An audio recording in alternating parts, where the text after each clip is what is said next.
It's day 38 of Space Force basic training at Joint Base San Antonio. Exercise, position, roll!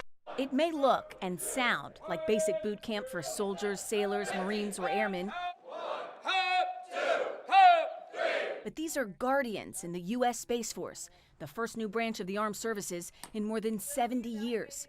And this is the first ever Guardian-only basic training, led entirely by Space Force instructors. This is still the profession of arms. This is still the United States military. This is not space camp. Master Sergeant Eric Maestro is the Space Force's first military training instructor, and he's in charge of all training for these 71 recruits over 7.5 weeks. I come from like an Air Force family, so when Space Force was around, like most people were like, what is that? Like, that's real? They're like, what? That's a real thing?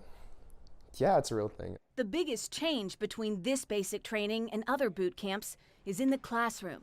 These Guardians are being taught a brand new Space Force specific curriculum. Everything from space history to space vocabulary. So if I say the word LEO, L-E-O, that stands for low Earth orbit, right? You need to start thinking along these lines, that the world is bigger than just what you see, that we go out to 22,500 miles into orbit. None of these Guardians are actually going to space. They'll be operating U.S. military satellites from the ground or analyzing satellites from countries like China and Russia. You're not dealing with tanks or ballistics or anything like that. You're dealing with little blips on a little computer screen. It's a different type of warfighter, one that has to strain their eyes and flex their mind more than their muscles, which leads to the other big difference about this basic training. We want to build Guardians. And what a Guardian is about our core values. Tell me what courage means to you.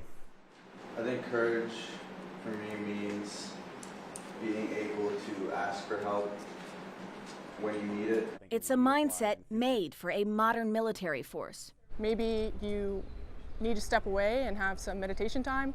Whatever it is, we want our Guardians to be strong and healthy from a diversity aspect and inclusivity aspect. We want them to feel like you can express that in our service. Coming here, like I had a lot of people that were like, you know, you're gonna be the only like black girl there, but I even have 2 other teammates that look like me. Are there a lot of space nerds like yourself? Oh, like for sure. Star Wars, Star Trek. And I'm not even that kind of space nerd. Never even seen it. What kind of space Never nerd even are seen you? it. Like I used to watch live streams of like the moon rotating. Just like I'm into that type of space. Just the kind of nerd that the Space Force is looking for to protect and shape a new domain of warfare. We need our own Space Force basic training because we are our own branch now. Like we broke away, so we need to stop being in the shadows of the Air Force. Kristen Fisher, CNN, Joint Base San Antonio.